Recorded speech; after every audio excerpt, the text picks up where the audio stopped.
안녕하세요. 저의 유튜브 채널 전지적 한국인 시점으로 보는 영어 이야기 정말 길죠. 저도 잘 못 알아보겠더라고요. 그래서 이 채널이 개설한 지가 이제 곧 2년이 돼갑니다. 근데 그동안 이제 중앙영문법 3,800제 교재를 가지고 그 교재 내용을 설명하고 문제를 같이 풀어보고 그런 영상을 위주로 이제 만들어 왔었는데요. 이제 또 새해잖아요. 그래서 2022년에는 좀 더 새로운 걸 해보고 싶다라는 계획을 해서 올해는 이제 채널에서 다루는 분야를 조금씩 넓혀가고 싶다라는 생각을 했습니다. 그래서 그 중에 일부로 시중에 영어 문제집 참고서가 굉장히 많은데 제가 봤던 거 위주로 해서 리뷰를 해보려고 합니다. 근데 그 중에 첫 번째 교재를 뭘 할까 고민할 필요가 없었죠. 제가 지금도 방금 잠깐 말씀을 드렸고, 그리고 제가 너무너무 아끼는 교재인 중앙영문법 3,800제 1학년, 2학년, 3학년 이 교재에 대한 리뷰로 스타트를 끊어보려고 합니다. 그래서 오늘 제가 이제 말씀을 드릴 순서는 일단 크게 이제 네 가지로 정해봤는데요. 첫 번째는 이 교재, 중앙영문법 3,800제를 추천하고 싶은 대상, 그러니까 이 교재를 누가 봤으면 좋겠는지, 누가 보기에 적합한지에 대해서 먼저 말씀을 드리고요. 그리고 두 번째는 이 책의 교재 구성, 그래서 이제 안의 내용을 봤을 때 어떤 틀을 가지고 어떤 구조로 구성이 되어 있는지 간략하게 설명을 드리고, 그 구성에 맞게 그 부분마다 어떻게 공부하는 것이 문법을 익히기에 가장 효율적인 방법인지, 효과를 가장 최대화할 수 있는지 그 부분에 대해서 공부 방법을 같이 생각해 보려고 합니다. 그리고 마지막으로 이 책의 3,800제의 장점과 단점에 대해서 이야기를 하면서 오늘 영상을 마무리해 볼까 해요. 그래서 우리가 지금 서점에 가보면 문법 교재가 영문법 교재가 너무 많죠. 그래서 너무 많아서 사실 선택권이 많아서 좋기도 하지만 너무 많아서 어떤 걸 선택해야 될지 모르겠다. 약간 막막하게 느껴질 수도 있어서 그런 분들이 이제 이 교재는 이런 식으로 돼 있구나라는 것을 보시고 선택할 때 조금 더 도움이 되었으면 좋겠다라는 생각으로 한번 영상을 만들어 보도록 하겠습니다. 그러면 이제 첫 번째부터 시작을 해보도록 할게요. 먼저 이 책을 누구에게 추천하고 싶은지 추천 대상에 대해서 이야기를 해보려고 합니다. 기본적으로는 영어 문법을 체계적으로 이해하고 싶고 그리고 연습해보고 싶은 모든 분들에게 추천을 합니다. 교재 이름이 중앙영문법이긴 하지만 이게 우리나라 중학교에서 다른 핵심 문법을 설명하고 있다 이런 의미여서 진짜 중학생만 봐야 된다 이런 책은 아닙니다. 우리나라 중학교 영문법은 이제 영문법에서 가장 핵심이 되는 그런 개념들을 다 담고 있기 때문에 이 교재들을 잘 소화하면 영문법에서 큰 흐름을 이제 충분히 잡았다 이렇게 말할 수도 있습니다. 제가 생각할 때는 이제 이 책을 쭉 넘겨봐서 여기 있는 단어가 크게 어렵게 느껴지지 않으면 그러면 이제 초등학교 한 4, 5학년 정도부터 그리고 성인까지 두루 볼 수 있는 책이라는 생각이 듭니다. 그런데 이제 초등학생의 경우에는 영어 공부 방법, 그 영상에서 제가 잠깐 얘기를 했었는데 듣고 읽고 영어로 이제 한 경험이 꽤 쌓인 경우에 한해서 문법 공부하는 걸 추천하고요. 그리고 성인의 경우에는 특히 이제 책 제목 때문에 이 책에 손이 안 갈 수도 있는데 문법 체계를 정리하는데 굉장히 좋은 책이기 때문에 덥석 잡으셔도 된다. 그냥 여기 책 제목 여기 부분에 잠깐 스티커 붙여놓으면 되잖아요. 그래서 여기 만약에 단어가 어렵지 않다면 초등학교 4학년, 5학년부터 그리고 문법이 필요하다면 성인까지 두루 볼 수 있는 이 이름에 속으면 안 되는 좋은 책이다라는 말씀을 드리면서 이제 추천 대상에 대한 이야기를 마무리합니다. 이번에는 중앙영문법 3,800제 교재 구성에 대해서 이야기를 해보려고 합니다. 이 교재는 크게 세 부분으로 구성이 되어 있는데 첫 번째가 PSS라고 부르는 Problem Solving Skill 이런 단위로 구성이 되어 있습니다. 네, 저도 이제 이 단위를 기본으로 해서 PSS 이 단위를 기본으로 해서 이제 강의 영상을 하나씩 업로드를 하고 있는데요. 이 부분은 문법 개념을 하나씩 설명하는 부분입니다. 그래서 해당 문법, 여기 같은 경우는 과거 완료 시제겠죠. 그래서 해당 문법 개념에 대해서 핵심만 설명을 해줘요. 그래서 다루는 문법 형태, 이게 이제 형태인데요. 다루는 문법 형태가 어떻게 되는지, 그리고 그 문법이 담고 있는 의미가 무엇인지 이걸 설명하고 그것에 대한 이해를 돕기 위해서 예문을 이렇게 제시를 합니다. 근데 저는 이 구성이 정말 좋다고 생각을 하는데 영어 문법의 핵심은 어떤 형태를 사용해서 어떤 의미를 전달하고 싶은지 그 관계를 파악하는 게 사실 다라고 생각을 해요. 근데 그것을 이제 내용을 압축적으로 전달해서 꼭 알아야 될 부분만 이제 쉽게 챙겨갈 수 있게 그렇게 이제 구성을 해놓은 부분입니다. 그래서 이제 저는 이 강의 영상을 만들 때 이 부분에서 PSS 이 내용 부분에서 포인트를 맞추는 부분은 첫 번째는 이제 논리적으로 개념을 이해할 수 있도록 도와주자. 이게 이제 첫 번째 포인트입니다. 이제 혼자 공부하는 분들이 이제 이 영상을 보실 것 같아서 이제 혼자 공부하면 중요한 점이 이제 뭔지 놓칠 수도 있고 아니면 여기 이제 설명이 짧아서 좋은 면도 있지만 이게 설명이 짧다 보면 이제 충분하지 않게 느껴질 수도 있을 것 같아요. 그래서 이 부분을 이해하기 위해서 만약에 미리 알아야 되는 게 있다라고 하면 좀 덧붙여서 이 내용에 같이 도달을 해보고, 아니면 이제 가끔 이해하기 힘드니까 영어 문법은 그냥 일단 무조건 외우자 이렇게 접근하시는 경우가 가끔 있는데, 사실 문법에서 외워야 되는 부분이 분명히 있긴 하죠. 그래서 이해하고 외워야 될 부분이 있긴 한데, 그래도 이해할 거, 외울 거, 그걸 일단 한번 구분을 해볼 필요가 있고, 그리고 외우더라도 한번 이해를 해보고 그걸 바탕으로 외웠으면 좋겠다라는 생각을 해서 그런 마음으로 이제 설명을 하려고 노력합니다. 그래서 여러분들이 여기 나와 있는 개념을 최대한 일단은 논리적으로 이해를 하는 거, 그걸 도와주려는 그런 마음을 가지고 영상을 만들고 있고요. 그리고 이제 두 번째는 영문법 원서에서 얻은 팁을 공유하자 이런 건데요. 이제 대학교 때 이럴 때 이제 영문법 원서를 배우다 보니까 거기에서 의외로 이 부분은 특별한 기준이 없으니까 그냥 기억해라, 그냥 외우는 거다. 아니면 이 부분은 헷갈리면 사전을 찾아봐라. 이렇게 나올 때 그런 내용을 만나니까 오히려 편해지더라고요. 그래서 그냥 그렇게 기억을 해야 되는 부분 같은 경우는 이제 공유를 해서 저는 옛날에 이게 도대체 왜 그런 거야 이렇게 좌절하고 헷갈리고 이렇게 걷던 길을 여러분들은 이제 뭐 꽃길은 아니겠지만 그것까지는 아니겠지만 제가 겪었던 시행착오는 조금 덜어드리고 싶은 마음으로 팁을 같이 공유해 보려고 합니다. 그리고 마지막으로는 굉장히 제가 지키기 어려운 부분인데 지금도 지금 길어지고 있잖아요. 너무 많은 이야기는 하지 말자. 이걸 일단 생각은 하고 있습니다. 항상. 그래서 이 책의 핵심이 간결한 설명인데 이런저런 팁을 준다고 해서 이거 본질을 흐리고 막 이렇게 길어지지 말자. 그래서 짧게 이야기하자 하고 노력은 합니다. 잘 안 되더라고요. 하다 보면 이렇게 설명을 더 하고 싶을 때가 많아서 이렇게 그렇긴 하지만 또 한편으로는 이게 격가지가 너무 많아지면 핵심을 놓칠 수 있다는 생각을 항상 하고는 있기 때문에 양이 압도당하지 않도록 일단 최선을 다하고는 있습니다. 그래서 교재 구성 중에 첫 번째 부분이 PSS 이 부분입니다. 교재 구성 두 번째를 이어서 보도록 하겠습니다. 핵심 문법 설명 부분에 이어서 이제 그 프랙티스 부분이 나옵니다. 방금 배운 개념에 대해서 이제 이해되는지 확인하고 그거를 이제 적용하는 연습을 하는 부분이에요. 근데 이게 사람 성향에 따라서 개념 배우는 것만 집중하고 문제는 무시하는 경우도 있고, 아니면 개념은 대충 보고 문제만 푸는 경우도 있는데 그 두 가지는 둘 다 필요한 부분이에요. 그래서 이 부분은 문법 개념 하나당, PSS 그거 하나당 1개에서 3개 정도의 프랙티스 문제를 가지고 있습니다. 문제 형태는 뭐 단답형일 때도 있고 선택형, 서술형 이런 걸로 되어 있어요. 그래서 이 부분을 그럼 할 때 제가 포인트를 맞추는 부분은 배운 개념을 실제 문제에 적용하는 과정을 함께 해보자는 겁니다. 그래서 문법 문제는 느낌적인 느낌? 그렇게 푸는 게 아니라 적어도 우리 한국인에게는요. 정답을 이제 근거를 찾아서 객관적으로 풀어야 되는데 그런 정답의 근거를 찾는 과정을 제가 이제 최대한 말로 해서 이런 부분이 있기 때문에 이게 답이다. 그것을 보여드리기 위해서 노력을 하고 있습니다. 그리고 마지막으로 제가 공부할 때 아니면 가르칠 때 그 경험상 흔히 실수하는 부분, 자주 실수하는 포인트 이런 걸 이제 미리 조심을 해보자라는 그런 말씀을 드리고 있습니다. 이 교재의 세 번째 구성이자 마지막 부분입니다. 중간고사, 기말고사 대비 문제인데요. 실제 이제 이걸 중간고사, 기말고사 대비를 할 때 푼다기보다는 우리가 배운 그 단원, 챕터 문제를 총 정리하는 부분입니다. 문제의 형태는 중간 기말고에서 우리가 흔히 볼 수 있는 형태긴 해요. 그래서 객관식, 주관식, 서술형 이런 형태로 되어 있습니다. 문제가 적을 때는 한 30문제에서 많을 때는 70문제를 막 넘기기도 하기 때문에 저도 영상을 만들 때마다 비장한 각오를 하고 시작하는 날이에요.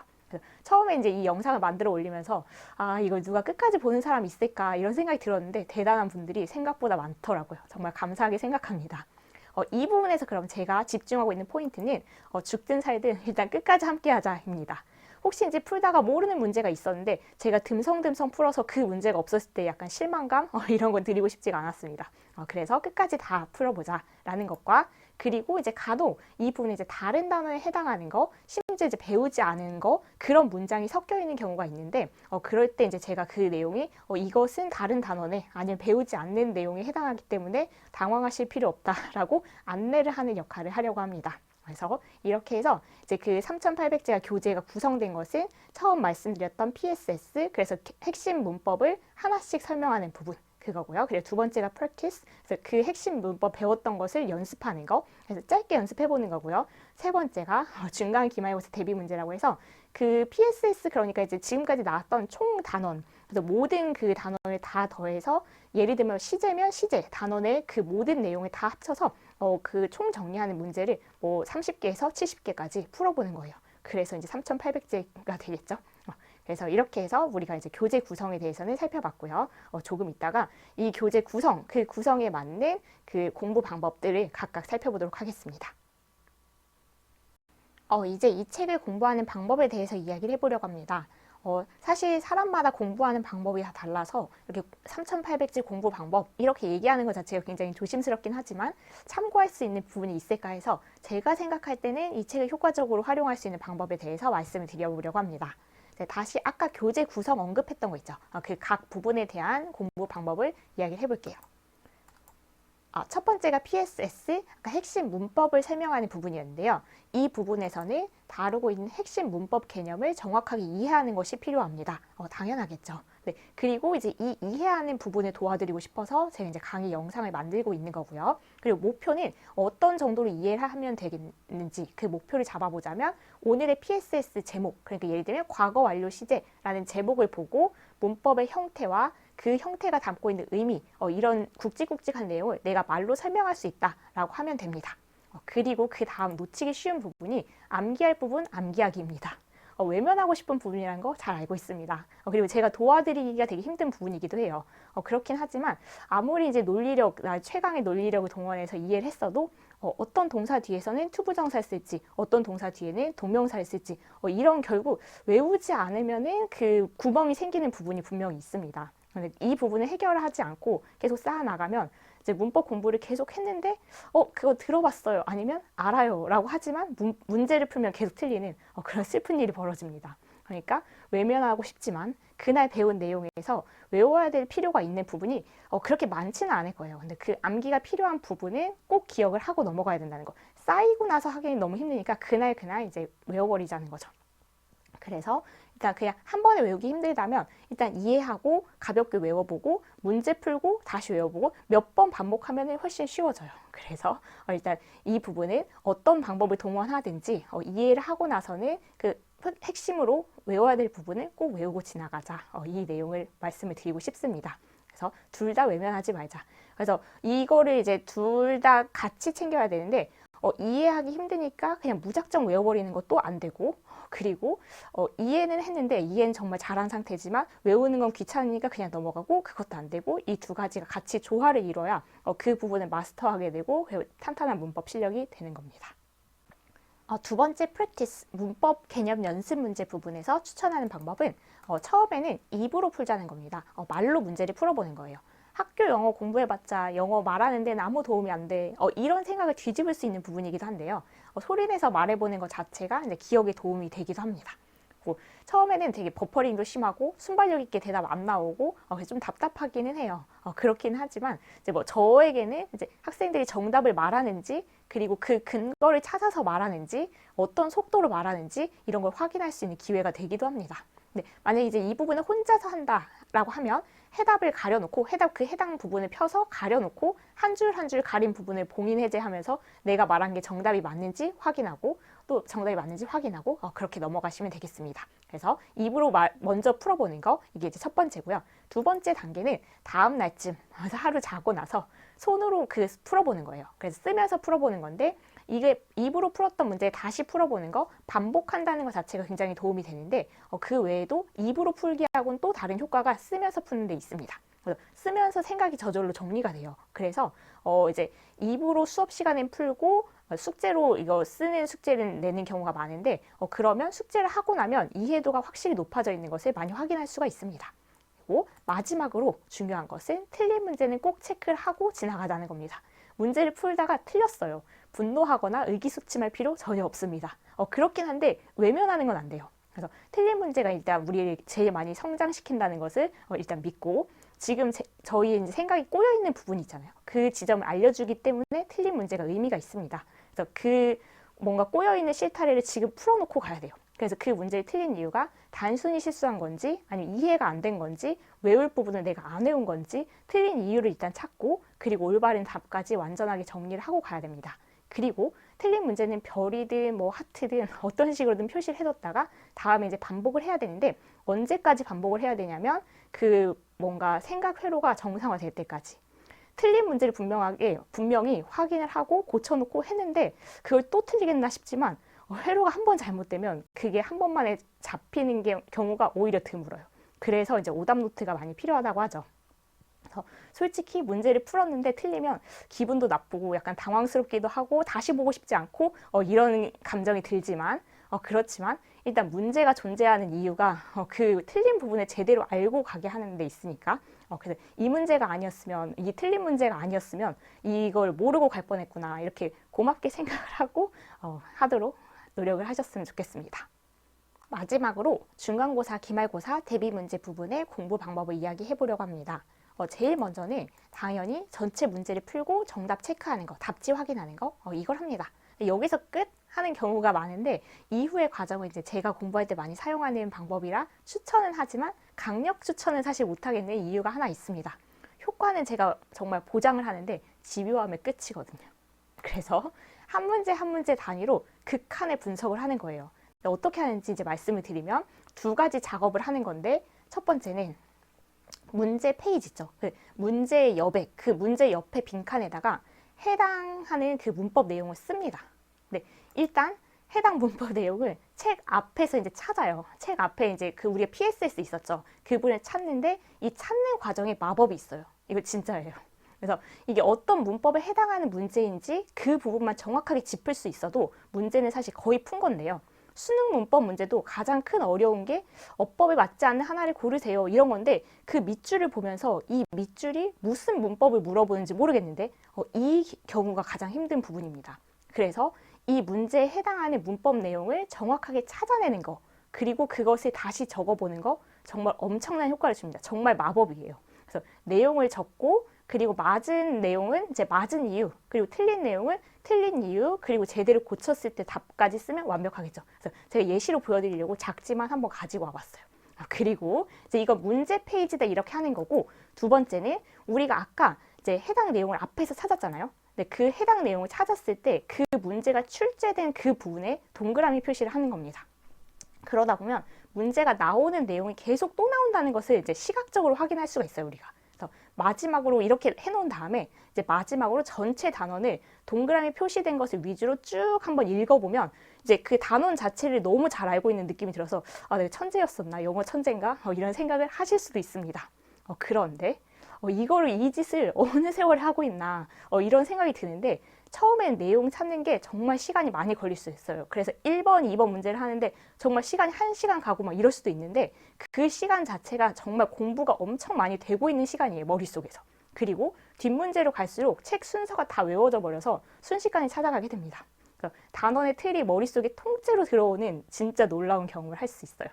저는 사실 이제 이런 식으로 공부하게 된 게 중학교 1학년 때 한 선생님이 숙제를 이렇게 냈어요. 근데 영어는 아니고 사회였는데 그땐 진짜 밤새 하면서 힘들어가지고 울면서 막 했는데 하다 보니까 사회책이 완전 통째로 외워지고 그리고 시험 문제가 너무 쉬워서 그냥 막 풀리고 그렇게 느껴져서 그 뒤에는 이제 힘든 걸 알지만 스스로 이런 식으로 공부를 하게 되었다는 고백을 하면서 그 효과를 보장을 해봅니다. 그래서 쉽지 않은 일이라는 걸 아주 잘 알고 있고 성향상 난 이거 도저히 이거 안 된다 하는 분들도 분명히 있을 거예요. 그럼에도 이걸 진짜 해봤다 하는 분들은 댓글 한번 남겨주세요. 성공하시는 분이 있는지 그냥 진심으로 궁금해서 그렇습니다. 이렇게 해서 이제 탄탄하게 이해하고 나면 이제 정말 탄탄하게 이해가 되거든요. 그렇게 하고 나면 문법이 발목을 잡았다? 이런 일은 없을 겁니다. 오히려 다른 영역, 특히 이제 독해를 하는데 문법이 날개가 되어졌다. 이런 느낌이 드실 겁니다. 그럼 마지막으로 이 책의 장점과 단점에 대해 이야기를 하도록 하겠습니다. 정말 길었죠. 첫 번째 장점은 문제가 많다는 겁니다. 이게 무슨 장점이냐 이런 소리가 막 들리는 것 같은데 근데 사실 문제가 진짜 적은 가벼운 문법책들도 있거든요. 네, 그런 문제집도 있는데 그러다 보면은 이제 이게 알 듯 모를 듯 이런 상태인데 문제가 몇 개밖에 없으면 저는 좀 아쉽더라고요. 그래서 이제 보통 저는 양이 쌓이면 질적으로 성장한다 이렇게 믿는 편이기 때문에 문제가 많은 것을 장점으로 생각합니다. 두 번째는 1학년, 2학년, 3학년 이 과정의 교재에 이어지는 그 틀이 너무 좋아요. 그래서 챕터 구성이 일단 1, 2, 3학년 큰 흐름이 같아요. 그래서 1단원이 문장이 그 기초면 같은데 그 흐름이 같고 학년이 높아질수록 같은 내용이 약간 심화되거나 아니면 없던 내용이 조금씩 추가되거나 그런 방식입니다. 그래서 이 세 권을 차례대로 따라가다 보면 영문법 틀이 잡히게 되는 그 이어지는 형식이 참 좋습니다. 그리고 필요한 내용을 담고 필요 없는 내용을 뺀 교재라는 생각이 듭니다. 그건 당연한 거 아닌가 이런 생각을 할 수 있지만 옛날 정말 고전적인 문법책들을 보다 보면 이게 아직 핵심 개념을 내가 잘 모르는데 세부적인 내용이 막 너무 많이 나오거나 아니면 예외가 막 잔뜩 실려 있어서 일단 끝까지 보는 거 자체를 못하고 포기했던 경험이 정말 많아요. 근데 더 말하고 싶은 게 있어도 과감하게 빼는 것도 중요한데 그런 면에서 이 책에서는 굳이 이것까지 써놨나 하는 그 내용이 정말 없는 책입니다. 그러면서도 학교 교과서에서 다룬 핵심 문법들은 총정리해서 다 다루고 있는 있을 건 있고 없을 건 없는 책입니다. 단점을 말씀드리면 문제가 너무 많다는 거. 사실 이게 아까 저한테는 장점이라고 했는데 학생들의 입장을 대변해서 한번 적어봤습니다. 너무 많은 문제는 부담이 될 수는 있다. 그리고 그래서 이제 3,800지 문제집이 정말 3,800개의 문제가 있나 이런 질문을 되게 많이 받았는데 제가 세보질 않았어요. 그래서 정확히는 모르겠지만 다른 문제집에 비해서 분명히 문제 수가 많은 것 같긴 합니다. 그리고 이제 마지막 단점으로 디자인이 조금 딱딱하게 느껴질 수 있다. 이건 이제 사실 이 책이랑 친해지면 극복할 수 있는 문제긴 한데 요즘 문제집들이 너무 편집이 아름다운 편집이 많아서 이제 예쁜 책 그런 이제 컬러풀한 책에 익숙해진 학생들 눈에는 이 3,800字처음에 이렇게 딱 책을 보면 약간 좀 싸우자 이런 어려운 느낌이 들 수는 있을 것 같더라고요. 근데 막상 알아가다 보면 이제 그렇게 거친 책이 아닙니다, 여러분. 그래서 친해질 수 있도록 이제 제가 도와드릴게요. 첫 교재 리뷰였죠, 이 책이. 첫 교재 리뷰 겸 추천 책인데 제가 너무 애정하는 책을 처음으로 소개를 하다 보니까 뜻밖의 말이 너무 길어졌어요, 역시. 그래서 말씀 근데 안 드려도 그렇게 생각을 하시겠지만 이 책을 보는 저의 관점이니까 필요한 부분을 취하시고 동의하지 않거나 이게 나랑은 좀 안 맞는 것 같다라고 생각하시면 무시하시고 넘어가시면 됩니다. 혹시 여기에 대해서 궁금한 내용이 있으시면 댓글 달아주시면 시간과 체력이 허락하는 한 성의 있게 답을 해보도록 하겠습니다. 그리고 앞으로 이제 이 책을 넘어서 다양한 영어 문제집이랑 뭐 참고서 등 교재 리뷰로 찾아올 계획이니 또 놀러와 주세요. 이렇게나 긴 내용을 끝까지 들어주셔서 정말 감사합니다.